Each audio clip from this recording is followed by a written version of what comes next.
Okay, I think we can start. Hi and welcome. Thank you for joining our second webinar in this year. My name is Sanja Lazic. I will be your moderator today, and I am very happy that we'll be discussing this topic. Last month, we were talking about ways we can engage with other younger audiences. And as one of my panelists today suggested before we started the panel, this topic actually is the prerequisite of doing all those other things like engaging your audience. So I'm happy that today we'll be focusing on innovation in newsrooms. And although I must admit that the motivation for choosing the topic were the latest news and technology that influence the world of journalism, I would also like to focus on innovation in general and talk about what newsrooms and especially smaller local newsrooms can do to innovate their working environments and their jobs and the way they tell stories and report about stories. And I am also very excited to be talking with 4 people who know a lot about these topics, and they have experience in doing this in the Western Balkans, in Europe, but also around the globe. And they have slightly different perspectives, I think, on the topic, but I will be very happy to hear from them and for you to hear their opinions on this. So without further ado, we have, I think, a lot to cover. I will start by welcoming my 4 panelists, and I will start with Sabrina Argup. She is the project manager of Journalism AI Academy for Small Newsrooms at Polis, the journalism think tank at the LSE. Before joining Journalism AI, Sabrina worked at The Correspondent as production editor, where she coordinated and overviewed the editorial team. Welcome. Then we have Vladimir Trkulja. He has a decade of experience in community organizing, media business planning, and extensive experience in the Serbian startup community. He has expertise in technology, new product development, lean methodologies, working with agile teams, and he has mentored and coached several acceleration programs and events, including 11 Ventures, Startup Academy, Google Launchpad, and others. Welcome. Then we have Ryan Powell, Product and Innovation Manager at the IPA, International Press Institute, leading a consortium of partner organizations and media supporting innovation and development of sustainability business models for independent publishers in Europe. He has started his career as a journalist for CNN International, and for the past 6 years, he has advised media and product monetization in Europe and Africa. Welcome, Ryan. And last but not least, Mita Kuzevski-Vidivaka. He is a visual storyteller and co-founder, head of media innovation at Vidivaka, a regional digital media startup in North Macedonia. He is a consultant for communication and storytelling strategies for various international NGOs and companies. Mita also provides trainings in these areas to activists and youth political leaders worldwide. Welcome to you as well.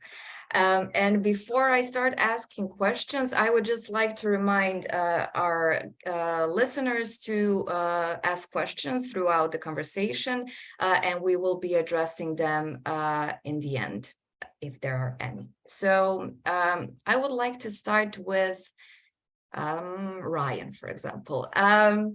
So when we talk about innovation, I think it can sound very intimidating to a lot of people, and maybe to people who lead media organizations.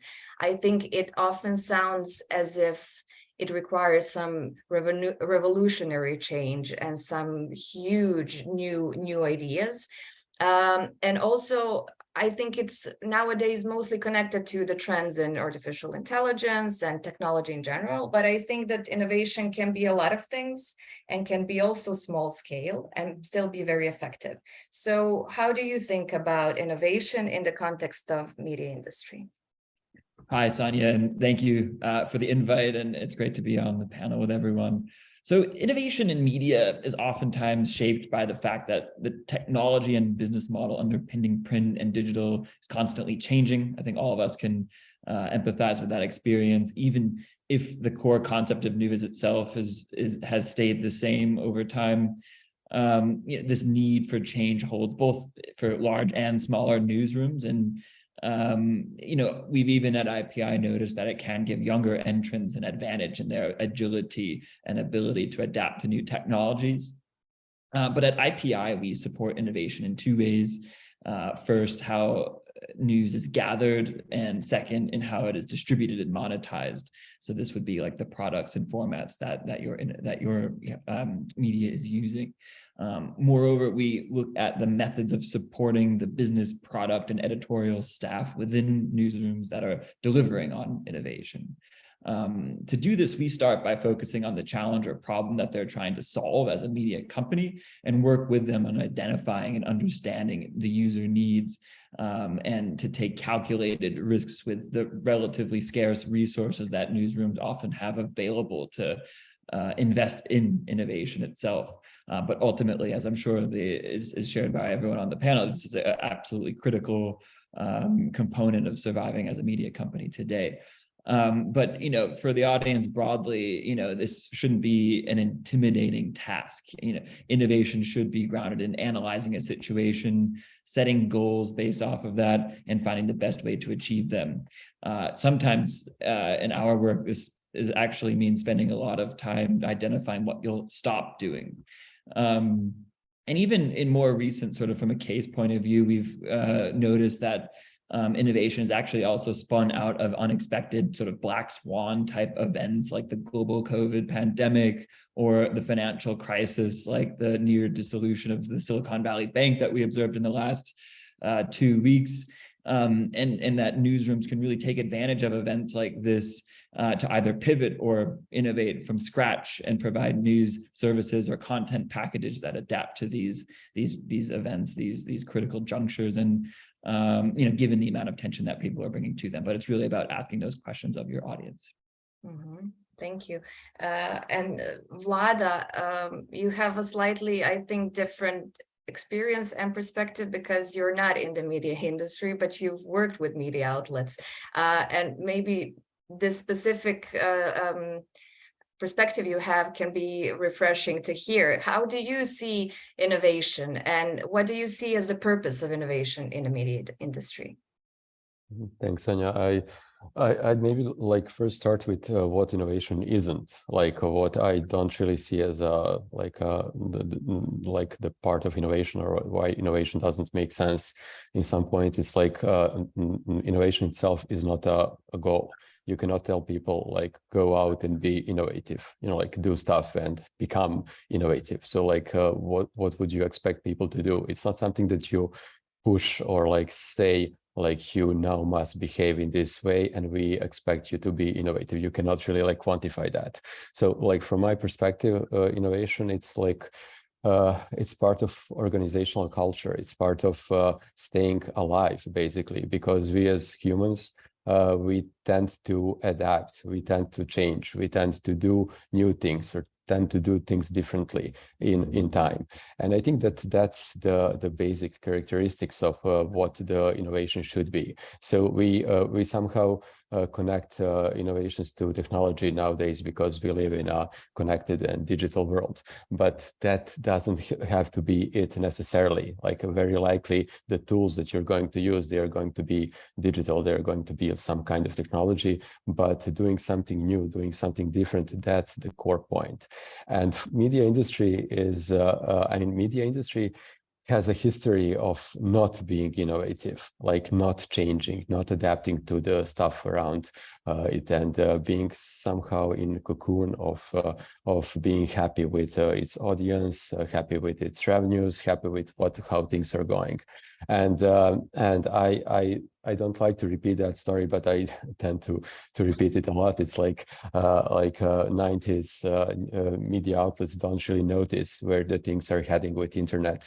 They hand over the whole audiences to global tech companies. They don't see that they are getting replaced by global tech companies who are now capturing the time and attention of people. So being innovative in this context also means to be able to understand the trends, to understand where the society is going, to understand what kind of technology is there, and really like just think how you can utilize that in your daily work to be more effective, to be more efficient, to be better at what you do. So for me, that's a kind of innovation that I'm interested in, and that's the innovation which is not forced, but it's innovation which happens organically, because you cannot really serve the people. You cannot do your job as a media outlet if you are not using the channels or the tools or the formats or whatever that people are expecting you to use.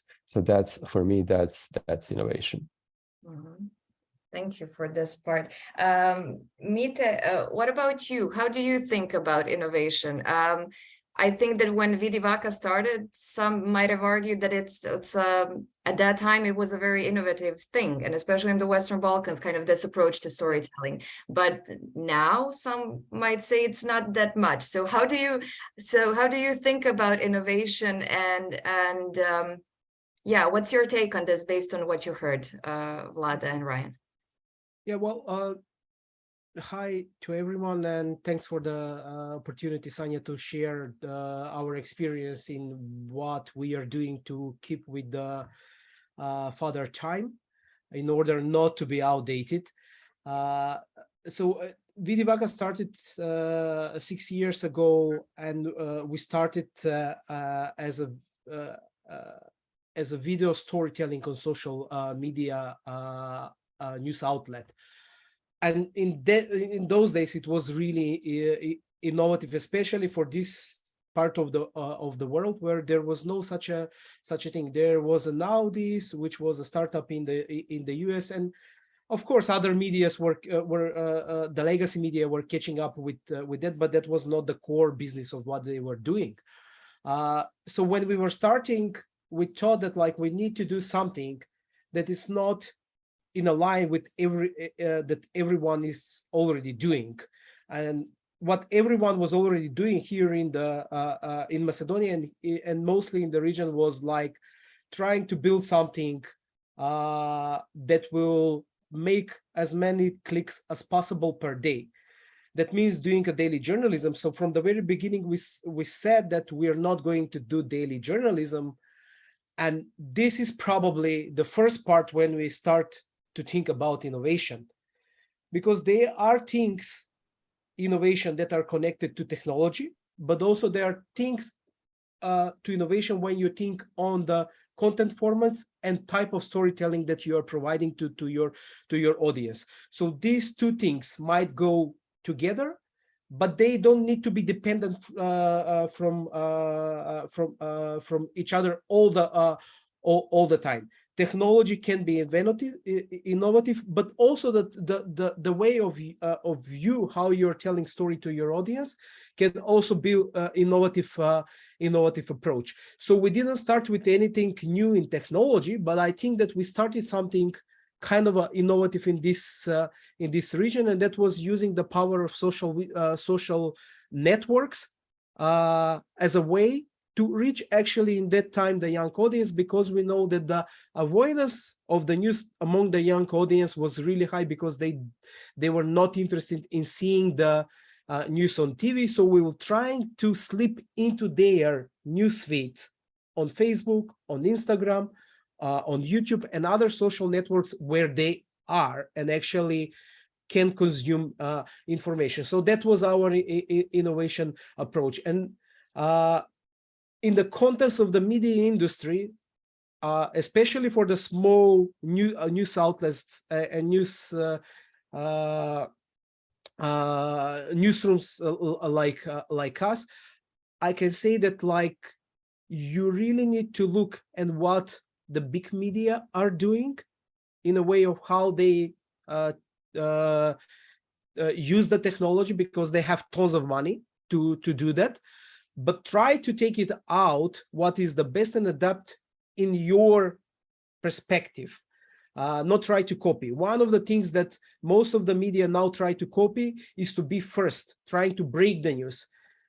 Those to break the news is really hard and takes a lot of resources, and that's why we need to avoid, as a small newsrooms, to try and copy those, but instead copy innovative way of storytelling that the big media are doing.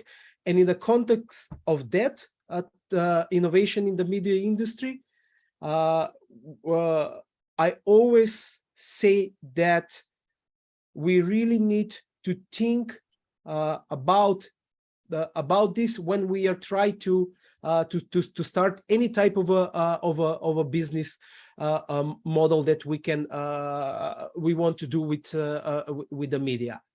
So innovation in our case was that we decided that to not do the same thing that already hundreds of media are doing in the region, but try to do something else in a way of storytelling, not in a way of technology. Also, we did another things in a way of technology, because as Vlada said, maybe the newspapers had the commodity to adapt to the situation, how it was changing for centuries, but we are a young media, started 6 years ago, and our commodity to not reinvent ourselves is less than 6 months or less than a year. So all the time we are thinking of which are the new ways of how we're going to do our storytelling so we can be relevant to our audience. Just for an example, when we started, it was by definition that you should go at minute to minute and a half the most with the video storytelling on social media. Now that doesn't work. Actually, it doesn't work for many years right now. At least 3 to 4 years, that rule is not in practice. And if we were stubborn and decided that no, we should go short because social media should be short storytelling format, we probably lost our audience. But we reinvent ourselves and we start to do something like mid-form video storytelling and even longer video storytelling that we are doing. Also, we start doing something that is out of video storytelling, like graphic news, which take the storytelling of the comic books and implement it into the journalism. And lately, we implemented something that probably is innovative here in this region, and that's its scrollytelling. Which was introduced first by New York Times in 2012, but it's still something that is really innovative in the media industry, not just in the media, also in the marketing world as well. Mm-hmm. Thank you. We will return to this later. I wanted to ask Sabrina, because Mita mentioned social media and that their primary focus for way to disseminate the news was on social media. But whenever we talk about technological change in journalism, especially, there are always talks about ethics. And we have now a long experience with social media so that we can evaluate it and see its obvious benefits, but also we see the struggles and the problems with fake news and disinformation and all kinds of things. Same or similar kind of conversation is now happening with Chat GPT, AI in general. So how can newsrooms overcome this on one hand, and how can readers trust media in these circumstances? Well, first of all, thank you for inviting me. And already I'm really excited to hear all the different perspectives that the other panelists are bringing. I think, as you said, this new technology is bringing along a lot of new questions. And the point is, it's good that there are questions, and it's good that we are thinking about the ethical concerns about how this new technology is going to change journalism. But the first step would be to start understanding what it is. What is AI, and how do we develop the tools and the resources to understand it better?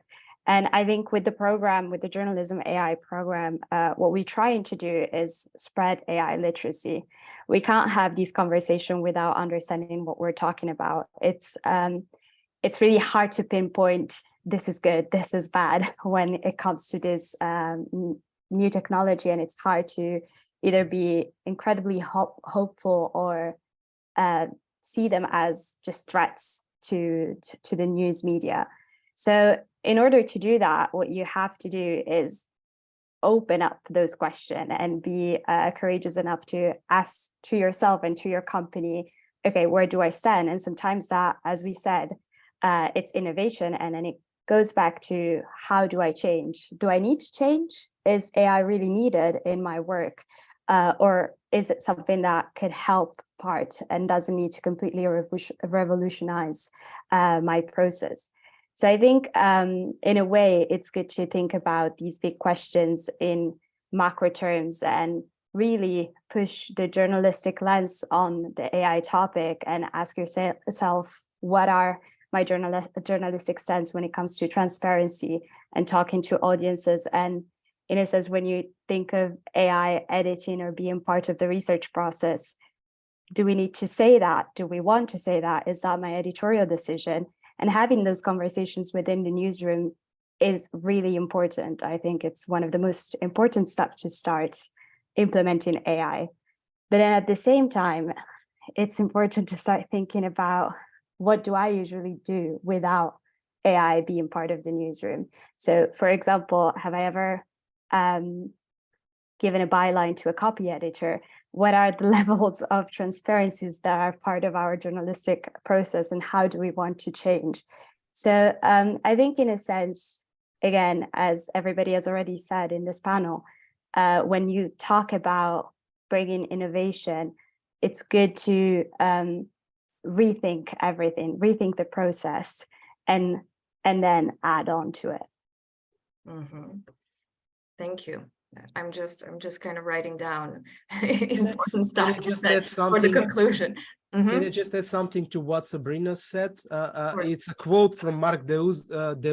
I think I'm pronouncing the name right. He's a professor in media study in University of Amsterdam, and he said that artificial intelligence is not a threat nor a solution. It's a competence, and it requires literacy. Something that Sabrina actually said in the opening line. It could just connect my mind directly to that, what I was reading. This is just a competence that actually right now we need to think about, that we need to realize that competence requires literacy. Mm-hmm. And Ryan, what do you think about this? How can newsrooms balance the need for innovation with the responsibility to maintain ethics and standards in journalism? Good question. And, it depends partially sort of which threat or, level of bias you're talking about.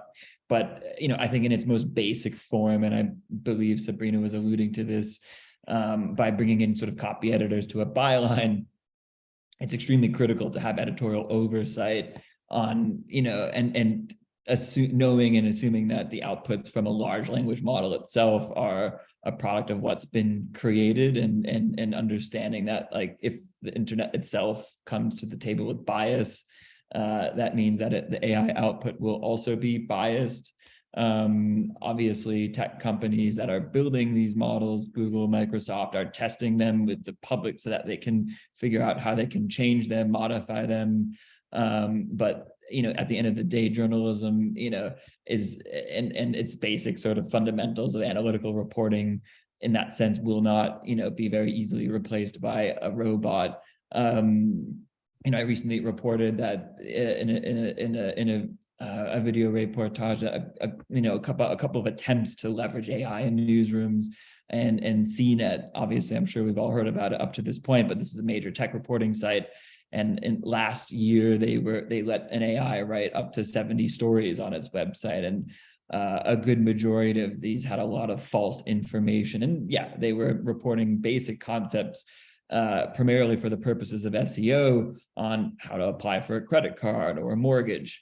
And it got some of the basic facts wrong. So this is simply just another kind of reaffirming that editorial oversight is as important as it always was, even if there are things that AI can improve, make faster, but again, this type of content should be written by or should at least have an editor or copy editor involved.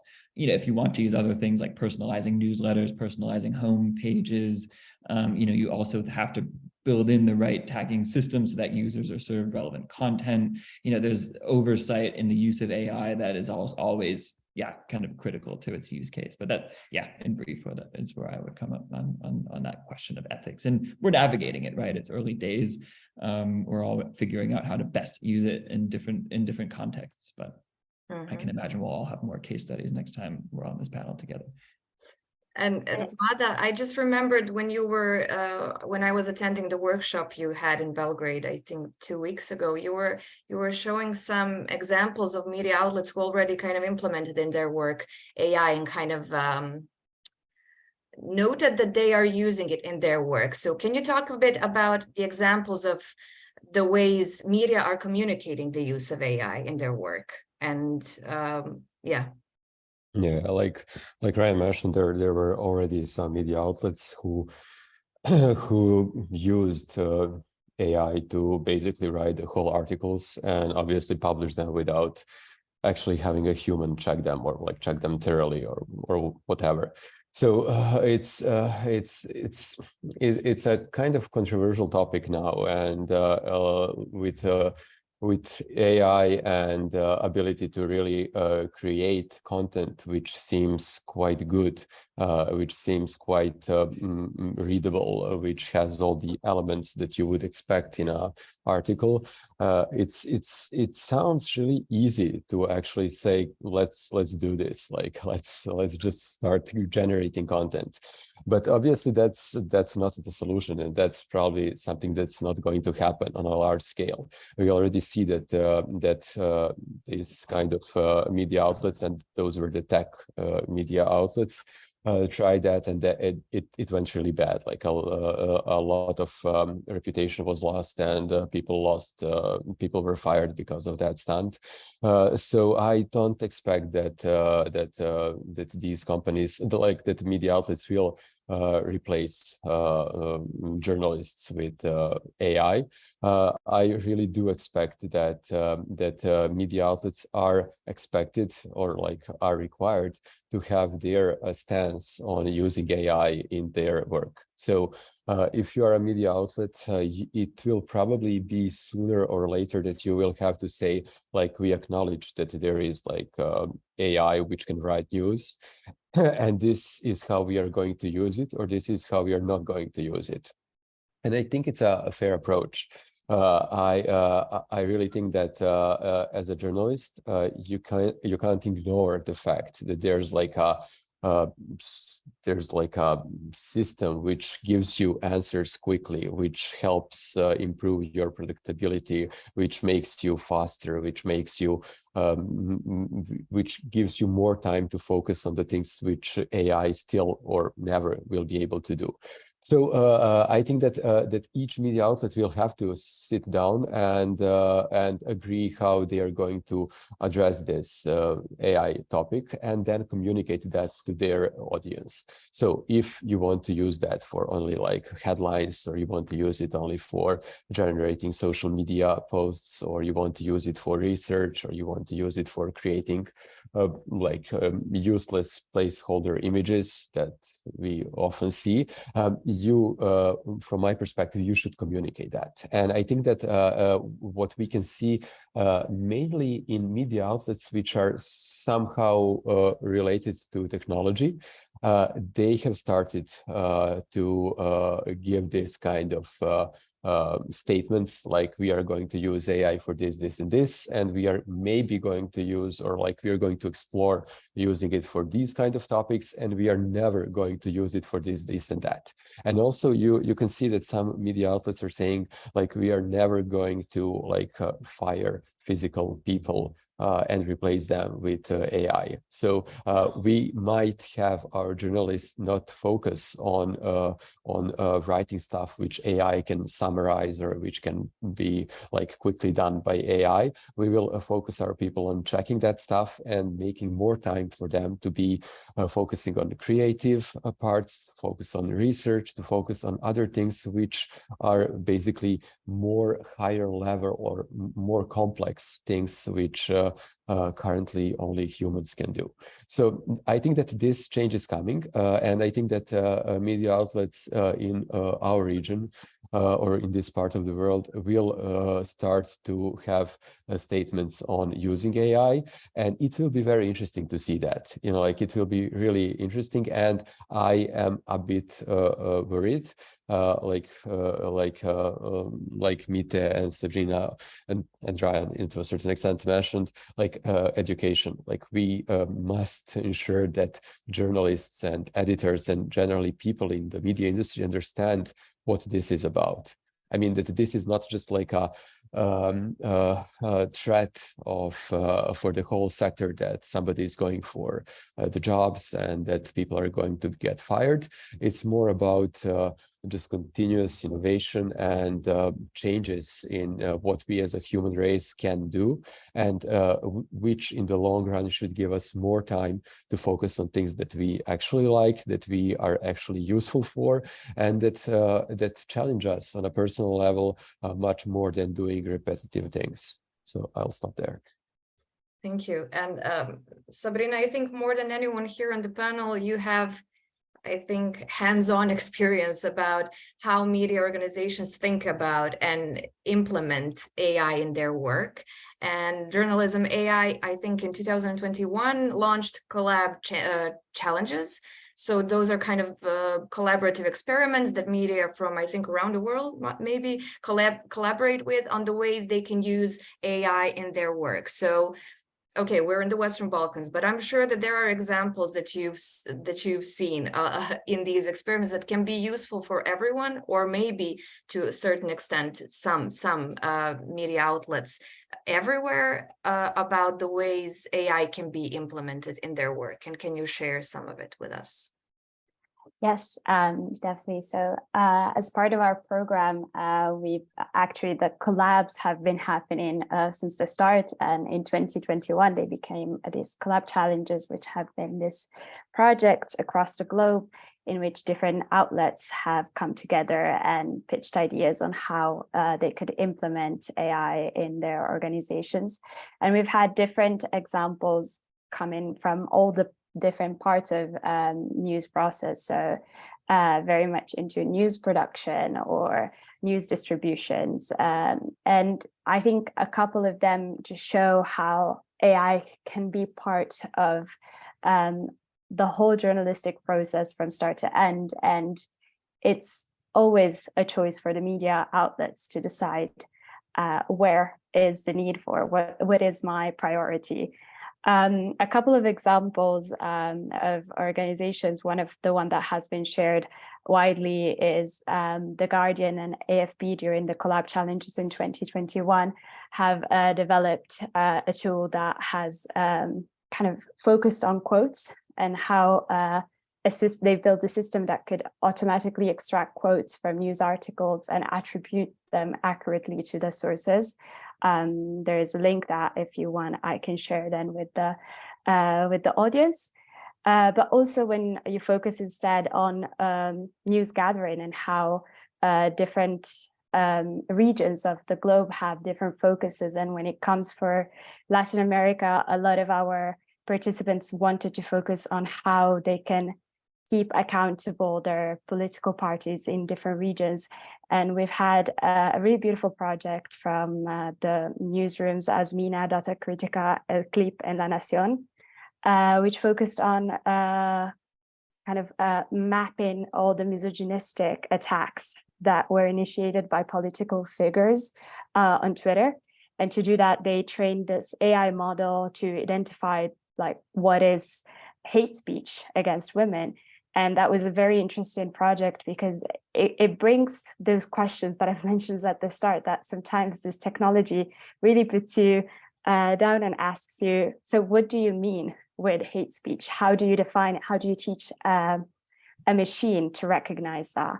And I think that the interesting part with all of these projects is the level of details and the level of hybrid collaboration that needs always to be there between the journalist and the machine, and all the checks and important steps that have been there. But at the same time, I think it's also been interesting how these projects have also focused on aspects that in a way could be a bit more boring, but journalists know how incredibly helpful they could be. So when we think about working on the CMS or on the background and web design and how the information can be made reachable and searchable for the audience. There are so many examples from the Swedish radio, and our collab challenges also in the TX group in Switzerland have done an amazing work, and all of that is gathered in our website, and I'm happy to share all the links. But I also would like to mention that this program has developed in now what we call the fellowship. But at the same time, we've also wanted to focus on small newsrooms. So it's really great to have these people in these newsrooms who come with different teams, so editorial teams and development teams that can take time and work on these projects. But at the same time, we want to make small newsrooms, local newsrooms, understand that they don't need to be left behind and that there are tools that they can implement. And so with the Academy, which is this program that I've been running for the past 2 years, what we've been working on is exactly what we started this conversation from, which is AI literacy and how small newsrooms can build that capacity and that literacy to then come up with tools that are much more effective for the type of journalism that they're making, and how they can keep up with less resources, how they can learn how to choose off-the-shelf tools that are already made and that don't really need a full-on development team to be incorporated in a newsroom. So these are the two projects that we're carrying on, and we're very excited to be launching them again in 2023. So yeah, keep following the Journalism AI team. Perfect. And can you please share with us the links in the chat so everyone can check it? And also, just shortly, maybe it would be interesting for our listeners to know how can one apply for the fellowship and become part of this experimental group? So for now, all the projects will be announced soon, and I would like to share with you the newsletter to keep in touch with us and know when the new projects will be coming. Okay, perfect. Thank you. And in the meantime, while Sabrina is typing the important links, I would like to ask Mite. I think we heard several times the need to prioritize things you're focusing on. And so when you're thinking about innovation, how do you prioritize tasks? And also, what motivates you to start something new? Is it something you read, something you saw somewhere, but you're then adjusting it in your media? And is there a process or criteria on how you decide what is most important and what to focus on? In Vidivaka, we usually go for what is the best for our audience. And we always go for innovation in a way that we want to fill a gap of a need of our audience. And this is the way that we always think about innovation. Sometimes, yes, we do things that we personally like to do it, that we get excited by seeing on some other media that they are doing. But most of the time, as I said, we don't have the commodity of not changing, as the probably media landscape was not changing for many centuries and years. And we always try to reinvent ourselves in the next way of how we do storytelling. and in this way we are always do something that it's called stealing. We're not copying, but we are stealing from other media what they are doing, and we always go by the attached statement to Pablo Picasso that good artists copy, great artists steal. So we are trying to steal from what other media are doing in a way to tell the story in a really fun and engaging way to the audience. Lately, for example, in the last year, we were experimenting with storytelling. It is something that requires a lot of time to invest. Storytelling is a coin word of digital storytelling and scrolling, and that's how comes storytelling, because and it's trying to mimic what we are actually all of us doing on our phones, and that is like taking up your phone and like scroll all the time. So we are trying to use that type of habit within the audience to scroll out the story one piece of information by one piece to them, in a way to avoid the scare of the audience when they see a large text. So we use storytelling actually for a long format. And I will share some information. We have done 8 storytelling stories till now in a couple of months, and all of them are like average time that you need to spend as an audience on them to go from the beginning to the end is around 20 to 30 minutes per story. And what is really surprising for us is that people on average spend around 15 to 20 minutes on each of the story that we have made with this type of storytelling, which tells us something that we have been repeatedly being wrong about, that people don't have attention, people have small attention span, people don't like long text. You need to be short, you need to shorten, and that's how we end up in a never-ending cycle of being as short as possible, which for me at the end actually made a lot of damage to the journalism itself.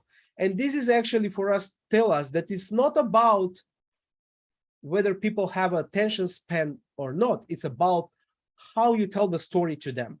And this is a combination of technology and a type of a content format for storytelling. And this is our latest, I would say, innovative approach to how we are telling the stories that we are developing in our in our newsroom. And this was done because we saw that the type of the things that we have been doing in the past, and that's like short form video storytelling, it's no longer something that audience is really interested, really into it. Yeah, it has its charm like 6 years ago, 3 years ago, it's still having that charm, but that charm is fading out. And as a media, as I said, we really need to sit down and say, yeah, we have this as a core, we can do it really quickly. We master this type of storytelling, and it's still our core storytelling. But what we can do to actually not lose the audience in the future, and from not having a website at all, we decided, well, we need a website, because this type of storytelling that we want to develop is not can be developed on just on having a social media channels. And this is where we actually think most about innovative approach to audience. I know that the previous webinar was about how to engage young audience, and this is something that we take always, because we started our media because of the news avoidance among youth. So we wanted to fill that gap. We wanted to find a way to reach out to the young audience and tell them, look, you don't need to avoid the news. And we know that you are not responsible. We can't blame you that you are avoiding news. Let's see what we can offer you, and this is what we can offer you. And we were successful at the beginning, but for 6 years, our audience got older for 2 decades.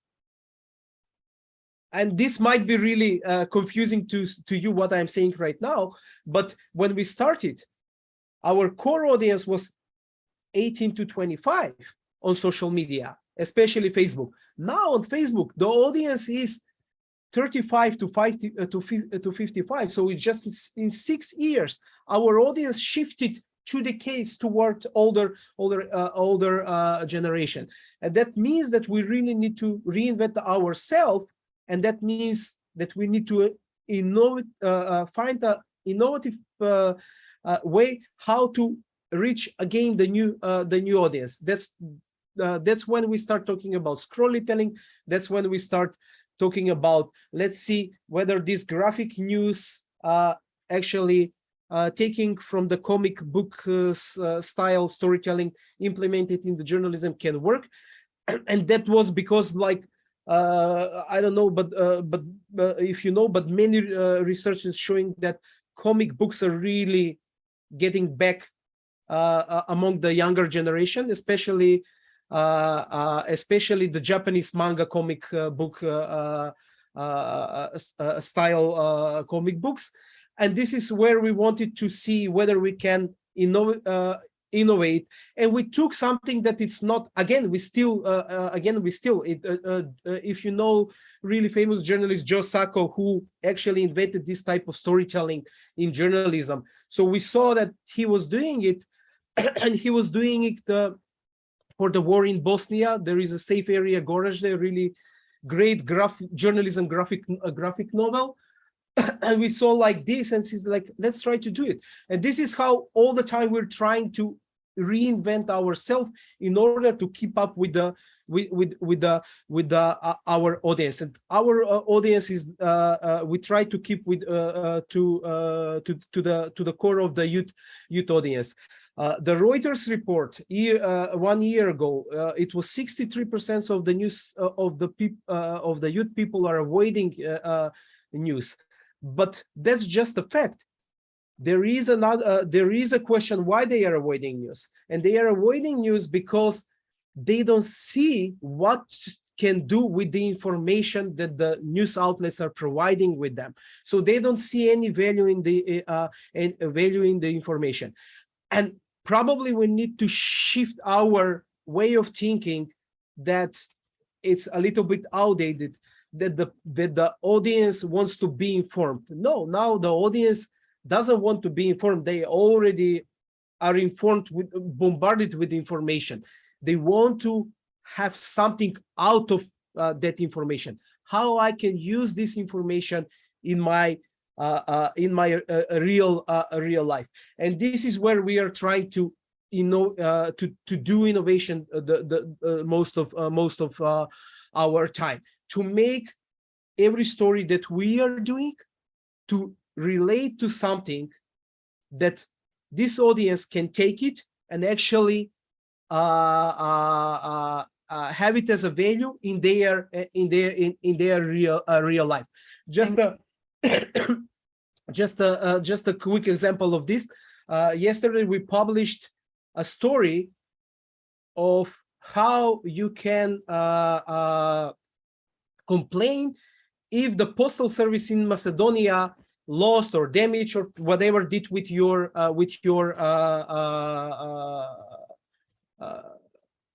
package that was sent.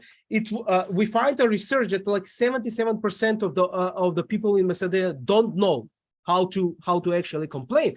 And then we say, okay, so what 77% of the people in Macedonia would like to know is how to complain when they have the problem. So we create a story about how to file a complaint when something is wrong with the postal services that you need have. And this is the way of thinking that we always have when we try to do something new, or to try to do something that is innovative.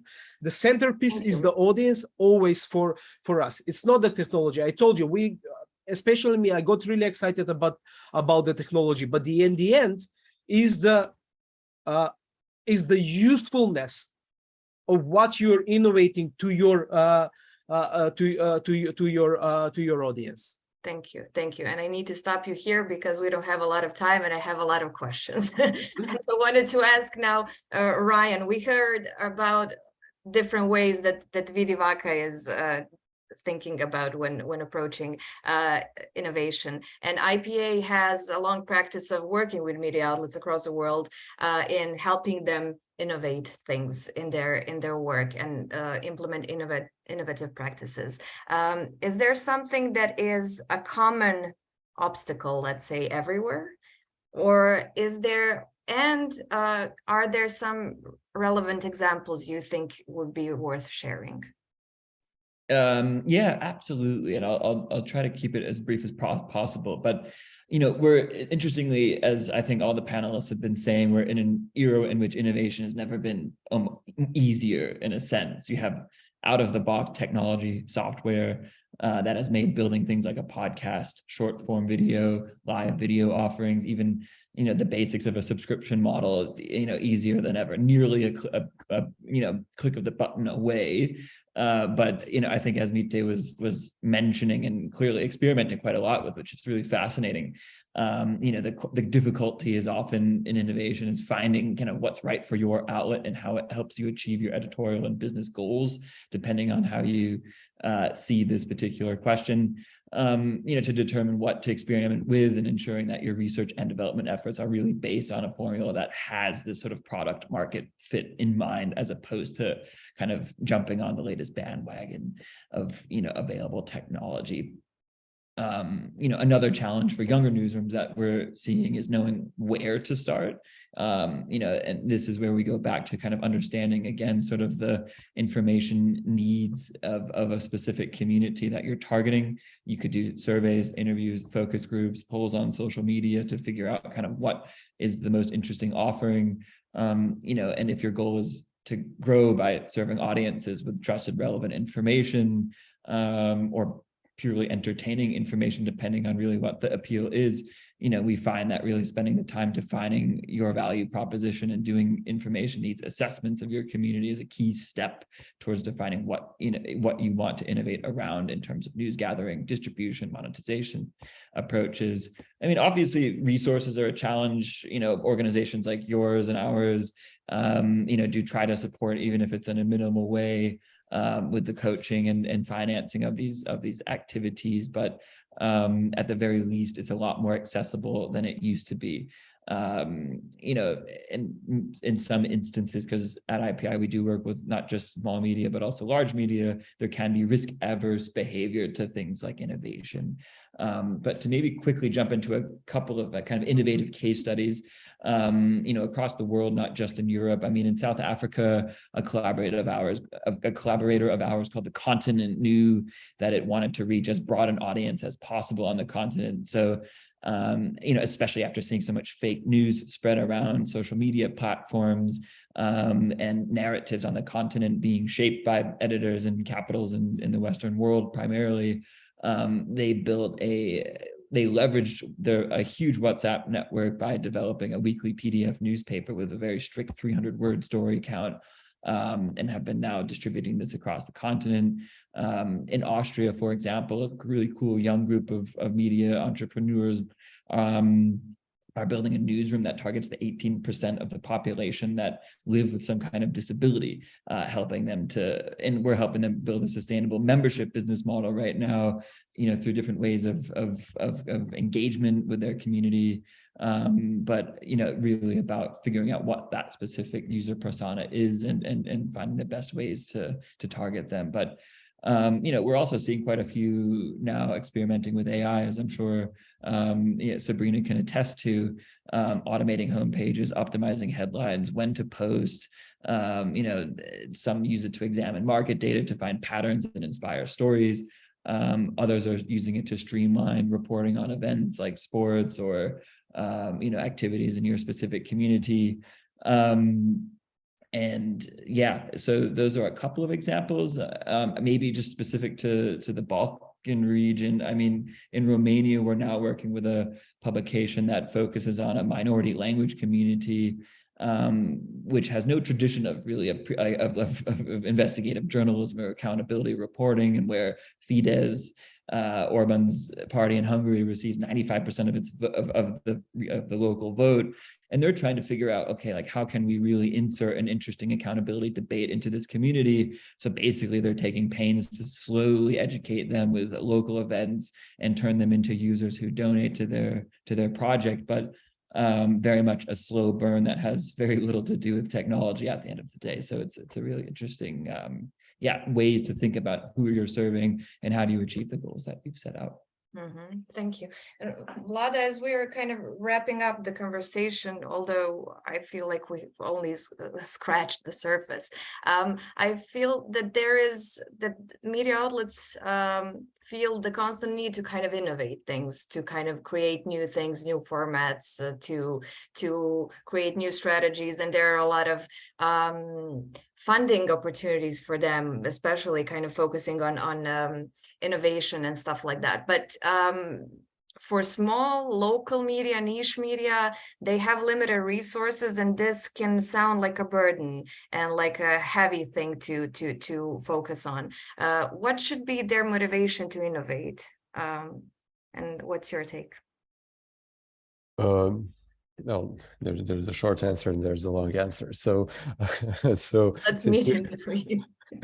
Yeah, so it is a big dilemma, because media outlets are not the typical businesses which should be focusing only on profits. And I mean, media outlets are generally not focusing on profits, but they have a much more important social thing to do. So I think that it is hard, and when you're trying to survive, and when you're trying to really monetize your audience, or like a fundraise through donors or through projects or whatever, it's really hard to find time to focus on the innovation and to be running yourself some of the exploratory activities that are usually required in order to launch new things. So I think that's why, like, having donors jump in and say, like, we are going to help you with whatever we can. I mean, we are not going to do work for you, but we are going to secure funds, and we are going to give you access to knowledge and to people who have experience and so on. That's really, really important. But the key things should come from media outlets, like the ideas, the directions, the demonstrated knowledge about their audience. So this is something that I consider hugely important, that media outlets understand. Like, media outlets should learn how to quickly experiment, how to set hypotheses, how to set some of the ideas that they think that make sense. Like, let's launch a podcast. But what does it actually mean? Like, is our audience ready for that? What is, like, the primary segment in our audience? Are they expecting us to do a podcast? Would they listen to it? Are they listening to any other podcasts? Do they have devices on which they are going to consume the podcast?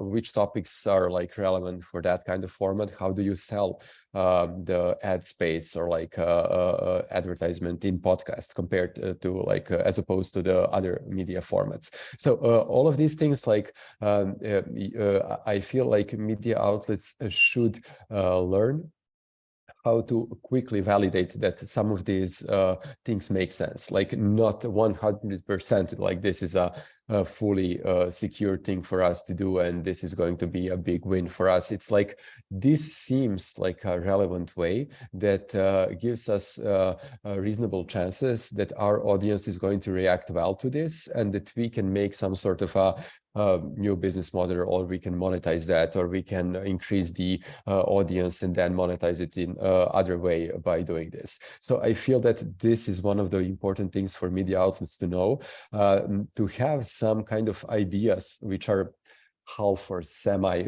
validated or proven in the field. So when donors come to you and say like, yeah, we have a new call for like innovative projects or like ideas or whatever, you can say, yeah, we have something ready for you. We have something that we wanted for a long time to do, that we already saw that our audience is interested in, but we never had either funding or enough people to do that, or like good enough partners to push for this. And that's where the donors or some external kind of funding can jump in. So that's how I look at this topic. Mm-hmm. Thank you. And Sabrina, I mean, maybe this is an obvious question, but I would still like to hear your answer. For those media who don't keep up with the trends and don't keep up with AI and technology and constant innovation, is there a future for them? And how does that future look like? What do you think? Well, I hope so for them. No, I honestly, I think that there is a part of AI that will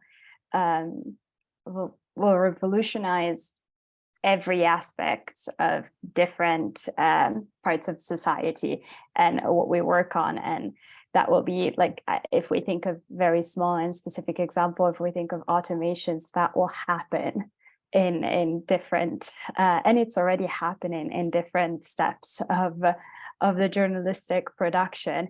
If somebody doesn't want to put AI in part of their full-on editorial strategy, that is a choice. And I think it won't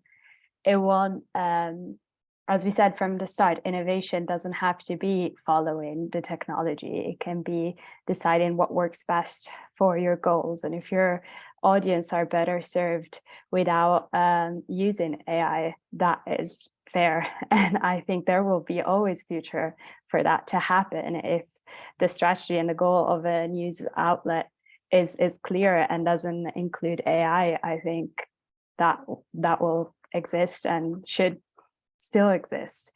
In the very small and daily tasks, I think it will be inevitable that the tools that we will use will change and will bring about small levels of automations and AI in everybody's daily life.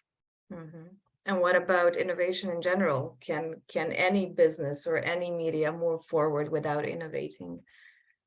Well, if we keep the lens of innovation as broadly as, sometimes taking some steps back, I'm always very impressed with people who decide to bring the audience outside of the screens and bring them back, for example, in public and talking to people. That is something that also works in this society. So I think in general, the innovations goes in parallel to what your goals are. And society changes, but if you know what you're doing and what you want to achieve, it doesn't need to be led by technology. Thank you. And let's try to wrap up and kind of finish the conversation, although there's so much to talk about this. But before we go, we have a question that's not, I would say, necessarily directly connected to the topic, but still it's directed to Mita, and I think we should answer it, but very, very briefly, about the scrolling examples that you gave. Mm-hmm. The return on investment, and how long do you need to create one such great looking article in comparison to a regular text? Well, there's things that you need to consider when you're innovating, actually, and when you're trying to have something that to put in a production that is new. It's always the most expensive at the beginning. When you master the way, and when you streamline, when you have the processes, the costing money wise is getting lower and lower.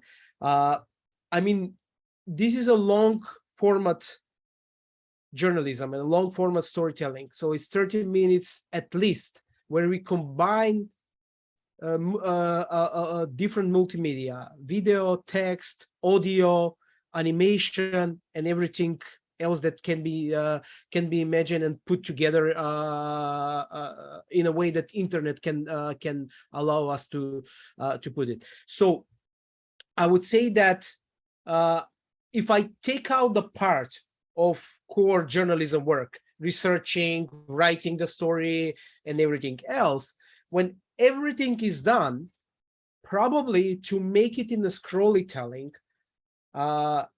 it takes around a week for us. But that doesn't mean that should take a week for everyone else. We are a small newsroom. We don't have dedicated, for example, IT guy. We are using out service software for doing it. But when you have mastered this type of things, then in the end, I think that the cost will go down, as it showed with everything that we have done till now. So when we are speaking about return of investment right now, I can't really speak about it, but let me tell you one really important thing. We have only made 8 storytelling and 8 storytelling stories. And right now, because our business model is actually selling storytelling as a service, right now we have couple of institutions and clients interested in developing a storytelling for them. I still can't really provide how much the return of investment can be, but it showed from the very beginning that this type of storytelling can be implemented into our business model. But at the end, 24 minutes, 15 to 20 minutes people on average spending on our stories, plus bounce rate of 20%, it's already a huge return of investment of our time. Thank you so much. We don't have any more time. Thank you so much for listening. I hope that parts of this or all of the conversation was useful to you. Please follow what Journalism AI is doing and try to subscribe to their newsletter and get information about the things they do. Follow IPI and their projects and funding opportunities. And if I can summarize what we talked about today, I think that much more than just technological advancements and things that are happening lately and that are talked about lately, I think that innovation is also about reinventing yourself, as someone said, about analyzing things, about even stealing some things if necessary, and adapting to your work. And also making smart priorities. So thank you so much, and follow Journalift for more information and further webinars. Thank you again.